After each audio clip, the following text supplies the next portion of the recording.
ihiganwa ryo hazoro mu gihugu cy'u Burundi umushinga ntade misenda yizeye twarabyumvise kandi byashimishije abantu benshi bamuzi. Yagenwe nande biranditse, yagenwe n'umunyamabanga mukuru w'ishirahamwe ry'ibihugu cy'u France OIF, ariko siwe wenyine amugena sopfa ibyo bihugu birakorana bakabisigurira bikabyumva, eka n'igihugu aturukamo naco nyene kiragira uruhare barakibaza umuntu ingene ameze ko kibibona. Iryo genwa rero kuri twebwe ni ingirakamaro kuko Domitien nka jewe sanzwe ndamuzi cyane, twarakoranye mu bihe bigoye umugabo zabanya Frodebu, eka mbere no ku rwego rw'igihugu twarakoranye mu bihe bitoroshe bigoye, twarakoranye mu masezerano y'Arusha. Domitien umushinga ntade Domitien nyene yabayeho yarakize ingorane nyinshi mu buzima bwiwe, yarabaye impunzi arahunga igihugu, yaragarutse mu gihugu aragikorera, yarapfunzwe akatari gake mbere mu nyuma aho bamwangirije ko ngo yagomba gutembagaza ubutegetsi buhari, ubutegetsi bw'umugabo CNDD-FDD, ariko ntibyari byo. Ikintu gihambaye muri ibyo byose ni inyifato yiwe, si umuntu adebukirwa, si umuntu aniganwa ijambo, si umuntu w'inzigo, ni umuntu aganira n'abantu bose. Ntugire burya no kwinezeza ari inezeza ntabuze yimubu ni nayimura yitero yishakiye. Kuba rero yagenwe n'uwo munyamabanga mukuru tukaba tuzi ko aturuka mu gihugu cy'u Rwanda, icyo gihugu kikaba kidafitanye imigenderanire myiza n'u Burundi uno munsi. Icyo gihugu kikaba caragirije umushinga ntade Domitien kuko haba byaho nyabwoko byo mu Rwanda muri 1994 umushinga ntade Domitien yakora mu Rwanda, niyo yakora mugabo ibyo byose kwa kubesha ntibyari byo, ubu mbere bikiye byibonekeza ko bitari byo. Iyo rero ni ikintu cerekana neza yuko uwo mushinga ntayemerwa n'abantu benshi. Byari bigoye kumvikana yuko uwo munyamabanga mugena ndiyo mugena n'abatabaje n'igihugu ciwe cy'u Rwanda. Rero bica biboneka neza yuko naho hari ingorane hagati y'igihugu cy'u Burundi n'u Rwanda, ntibyabujije yuko umushinga ntaye agenwa kubera ubukerebutsi bwiwe, ubwitonzi bwiwe, eka n'uburamba afise muri ibi bintu byo gutwara yadutwaye mu bihe bitoroshe, mbere adushikana ku matora benshi bavuga ko ayo matora yabaye neza mu Burundi atabaye mw'induru nyinshi, nubwo ingorane zitabura myo bariko bategura bagatunganya amatora, ariko niyo matora yo bafata kwa karorero ko atari mw'induru nyinshi. Bega none igenwa giwe turavye nyene mwarimo bivuze ku migenderanire n'u Rwanda, hari ikumbure ikizohava gihinduka ko mbona abanyarwanda bariko bizera abarundi babafasha mu byo bakora, twogira icyizere ko hari ikizohava gihinduka kubera icyo? Mu buzima bw'abantu niko byama bimeze, haraba kutumvikana bakumvikana, ariko nko mu buzima bw'ibihugu igihambaye n'imigenderanire ijanye n'ingene ivyo bihugu vyobana neza bikiteza imbere, kuko ibihugu bibanye cyane cyane byovyo kimwe kigize ingorane n'ikindi bagize ingorane. Rero nibaza ko abanyarwanda urabona ko batigeze bapfunga imipaka, nubwo barifunze ntibabivuga. Icya kabiri urabona nk'iryo genwa ni ikimenyetso cerekana yuko bari bipfuza yuko Uburundi bwo kugurura nabwo nyene bwo kwiyugurura bukagura nk'izo mbibe, abanyagihugu basubira koroherwa bagatemberanira bakabana neza. Ni ikimenyetso ciza cyane. Jewe ndafite icyizere yuko impera n'imperuka ari bizohinduka, kuko n'abaturongoye ndazi yuko batonezerwa nuko abanyagihugu baguma bugaranye, kuko ingorane ziba nyinshi na cyane cyane abantu batuye ku mipaka. Ubwo rero imigeranire izosubire mu buryo icyo nanebagiye kandi nuko mu gihugu cy'u Rwanda hari impunzi nyinshi z'abarundi zirenze urugero ariko abanyarwanda ntibabirukana nko muri Tanzania bariko barabirukana ariko abanyarwanda ntibigera babirukana icyo cyose ni ikimenyetso cerekana yuko bipfuza ko iyo migenderanire yoba myiza yego turafite icyizere ko bizokunda bizoshoboka nimba atakindi mwongera ko kuri ibi bya Domiciano reka dusimbize ku kindi kibazo kijanye n'amatora aregereje mu mugambwe Sawanya Frodebu muri ko mwisuganya gute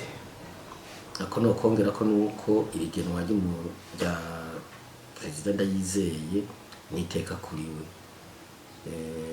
bikerekana yuko umuntu yigenjeje neza ashimirwa agashimirwa nabiwe agashimirwa mbe n'amakungu ni iteka ku gihugu avukamo avuye mu Burundi kuko iyo bariko baraganira n'icyo gihugu barakivuga ni iteka no kuri iryo shirahamwe agiye gufasha ni iteka no kuri icyo gihugu ca Haiti kuko umushinga Ndayizeye ibyo bintu byo kuganira byo guhuza abantu aravyumva aravyemera kandi akavyemanga naravutse ko atajya umunwa ibyo azobona burya azobivugana nabo vyega kandi mu rupfaso binabizi kandi bazomwumva kuko arafise ingene ashikiriza ibintu n'ubukerebutsi n'ubwitonzi bikaba akamaro rero uti iby'amatora biravugwa ubwo twebwe tutwemera neza ko amatora azoba afise akarusho gusumba ayo matora yose twaciyemo n'ikimenyamenya ariko ategurwa nabi n'amatora ariko ategurwa mu bufuri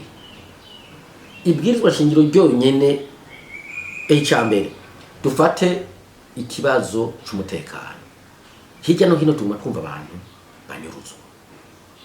hirya no hino tuguma twumva abantu banyuruzwa bagatoga ibiziga na cyane abantu bari mu mugambwe SNL ariko no muri Frodebu duheruka kubura umuntu wacu mu yaduserukira mu Rumonge mu by'ugwaruka yitwa Kinyata yaranyurujwe ubu haheze hafugiye ku mwaka yaranyurujwe yarazimanganye umuryango warabuze twese twaragereje turarondera aho yo bapfungiye twarahebuye icya kabiri ni ingene tumuri by'amahoro n'umutekano ni ingene imigambwe imwe iri kwiratotezwa nk'umugambwe Frodebu n'umugambwe SNL kandi iyo migambwe ifise ikintu ngirakamaro yamaze muri iki gihugu kandi iyo migambwe ikaba yemerwa n'abantu benshi muri iki gihugu nubwo babuzwa kuyemera cyangwa kwikoreramo rero uri kurayitoteza nk'uko uri kuratoteza ubu ntugire ngo uri gukorera neza igihugu n'abanyagihugu kuko ingaruka zizobaho ingaruka mbi kandi atari ingaruka nziza kandi twakwifuza yuko imigambwe yose yo mahiganwa hanyuma abanyagihugu bakitorera imigambi n'umugambwe bifuza yuko byo bafasha batabafashije bakaboguza babafashije nako bashatse bakabongera icyo ni cyambere mu byahoro n'umutekano icya kabiri ariko ategurirwa mu rufuri dufashe amasezerano yarusha ayo masezerano n'umushinga wo kubaka uburundi kugira abarundi dusubize hamwe tubane neza mu budasa bwacu duteze imbere igihugu tube mu mahoro n'umutekano ayo masezerano yiyarusha asa nayibagiwe n'ubutegetsi buhari icyo nikibazo gihambaye cyane none uvuga ngo ariko arakoresha ikintu uzomwanisha abarundi kugira ayo matora yose yakora bwazogende neza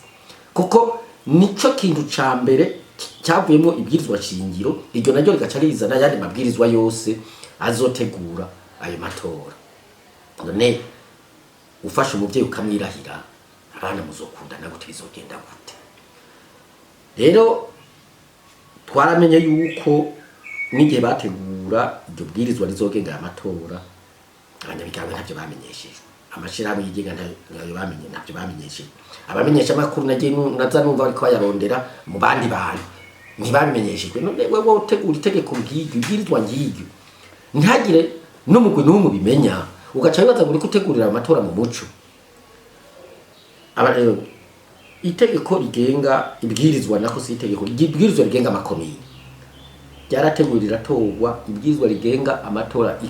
rikomoka ko ritaraboneka Ibyo byose urumva ni ibibazo by'uko ayo matora ategurwa mu rufuri. Hanyuma ntimwibagire ko leta yigeze gutunganya ibiganiro mu gihugu bigashika ko amatora ateguwe nabi agatunganywa nabi, yamazana ingorane, abantu bakicwa, bakangazwa, bagapfungwa, itunga ry'igihugu rigasinzikara rikononekara, abanyagihugu bakankana hagati yabo, mu migambwe bakankana hagati y'imigambwe n'inzego z'igihugu, hakaba urwango rudasanzwe hagati y'abanyagihugu n'inzego z'igihugu, urwango uko nyene kubera amatora ateguwe nabi. Tutibagiwe amafaranga menshi atagira uko angana atozwa kugira ngo ashigwe muri ayo matora. Nk'ubu turazi neza ko leta yatubwiye biciye ku mukuru w'igihugu ati amafaranga y'amatora arahari, ati ntihagire umuntu azotozwa amafaranga ku nguvu. Ivyo ndavyihamije ntibwakeye kabiri turumva yuko inama nshingamateka n'inkenguzamateka batoye amafaranga azokoreshwa muri uyu mwaka turimo mbere gushika muri 2025, bagashamo n'amafaranga azokoreshwa muri ayo matora, agaca yongerezwa ku yari hasanzwe imiliyardi 48 zica ziba imiliyardi hafi 120. Seni iravuga iti twebwe amafaranga dukeneye ni miliyoni 114. Urumva rero nayo yandararenze mu kureba. Ariko ntibwakeye kabiri tuzatwumva umugambwe CNDD turi ku butegetsi ngo bariko batoza amafaranga ku nguvu abanyagihugu y'ayo matora. Ejo bunda twagiye tubona urwandiko rw'umushikiranganje w'intwaro hagati mu gihugu azi neza yuko amafaranga yatowe, yumvise n'ivyo umukuru w'igihugu yavuze. Tuzatwumva ngo asohoye urwandiko ruvuga yuko amafaranga azotozwa, hajya bavuga ngo azotozwa ku bushake bw'umuntu. Bijya sivyo, ajya amafaranga azotozwa ku nguvu utayatwanze. Niyandi bacakubwira ati tuzoje kuri commune kurondera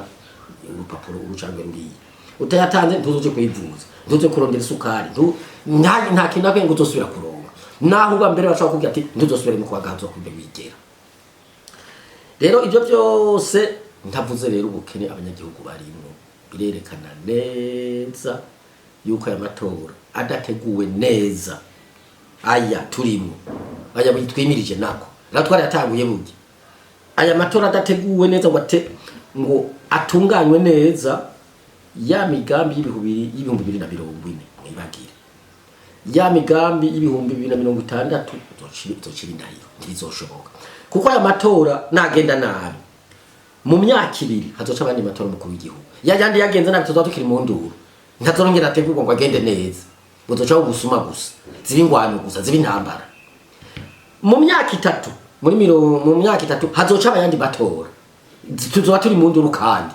kuko uruvu mukuru w'igihugu nazoba yatowe ntibizoba bitomoye, bizoba turi mu nduru. Mu myaka 4 haca abayandi, mu mwaka umwe haca asubira yandi, ayo yose azoca agenda nabi. Nukuvuga ya migambi tuzoba twaciye inzira mbi yo ngo tuje mu nzira yo kwishikira nizo bigishikiriwe. Nico gituma duhanura abantu badutwara umumunsi duhereye ku mukuru w'igihugu na leta rongo inama nshingamateka umugwi Seni, aya matora bayitondeye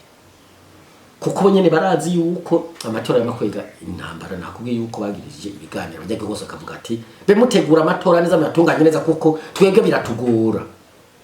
Bayategure neza, atunganywe neza, agira karusho kuyandi matora yose twaciye. Ibyabaye byarabaye bitubera isomo yuko bitazosubira, kugira tuje mu nzira yo kwiteza imbere no kubana neza muri iki gihugu. Nivyo bikenewe, abantu batwagwe neza, babane neza, biteze imbere, bateze imbere igihugu, nivyo bikenewe. Nkibaza rero yuko abaturongoye abarongoye mu byose mpeje kudondagurana cyane cyane abashinga amateka bitwa ko baduserukira bategezwa kwitondera itegurwa n'itunganywa y'aya matora, bihanize umugwi Seni. Niyo tuza kubabwira bazana ibiharuro ngo shiramwe ibi banke bafate ibiharuro bizotuma abarundi basubiza hamwe badasubira gucanamwo bajyane. Na matora rero twebwe mu mugabo sawanya Frodebu uko bimeze kose two turayitegurira kuko biraturaba. Twarigeze kuba tutaja mu matora dusanga byaduteye ingorane gusumba ko tuyajamwe. Ubu rero tuzoyajamwo, noneho umugabo waramaze gufata n'ingingo yuko mu mwaka uza utezo kuba uri mu nama nshingamateka, hanyuma nibikurikira ukabandanya uvyitaba azitabwa kandi mugabo se abanyafrode burya nta gikorwa na kimwe bigize wirangurana nukunda kwigungira ko ibintu mugabo se abanyafrode wamye ufatanya na benshi na bose kugira ngo ingufu zongerekane kuko igihambaye kuri frode busu ubutegetsi igihambaye kuri frode bu ningene twova mu njyane twanye no kuva mu myaka myinshi renga nka 40 ubu mbere twona ko renga 60 kuva twikukiye twagumye ko nyene ntabwo biza kubesha ngo twaranezerewe twararyohewe ngo twarikuki umugabo w'abanyafrode urazushinga nuko abaharaniye independence bokumva ko bafise ijambo mu gihugu cyabibarutse nibwo niko kwikukira umugabo w'abanyafrode wifuza yuko abaharaniye intwaro ya demokrasi koko bobaho mu ntwaro ya demokrasi bakishira bakizana bagasaba ibyo bagona tankomanzi bagatora barongora canka abaserukira mu mwidegenjo atagitsura atamusunikana n'ibiti biko turabona hanyuma abantu bakabana neza bagatera imbere tukaba igihugu citeka cubashwe ciyubahirije giteye imbere nibyo mugabo w'abanyafrode byipfuriza abarundi bose ibyo rero nshobora kuvyifuza wonyene ngo tugende turabafrode gusa nibaza yuko waturongoye umugabo w'abanyafrode ako karanga mutima kuko nandadaye burya ndadaye yarazwa gutsinda amatora ariko ticabye ko afatana abandi ako karanga mutima rero twarazwe n'umuvyeyi wacu akaba n'ijunga demokrasi president Melchior Ndadaye umugabo w'abanyafrode uzokagendera ukorane n'abandi bose bipfuza ko Uburundi bwiteka byo tubamo byo hinduka mbere duhereye ku mugambe uri ku butegetsi ukavyumva ko bitoza guhinduka ku neza y'igihugu n'abanyagihugu twese ndabashimira kandi abifurize no kumwitegura myiza y'amatora kuko hageze nanje ndabashimiye kandi ndabakengukiye ko mwambaye akakanya kibaza yuko batwumviriza bo twuzozora twunganira kugira ngo aya matora ategurwe neza agende neza mu mwaka wa 2025 kuko niyo azotuma na ya migambi imwe bita imbono ibihumbi 2040 2060 bishoboka atari uko abarundi tuzobabaja muri aka karere turimo.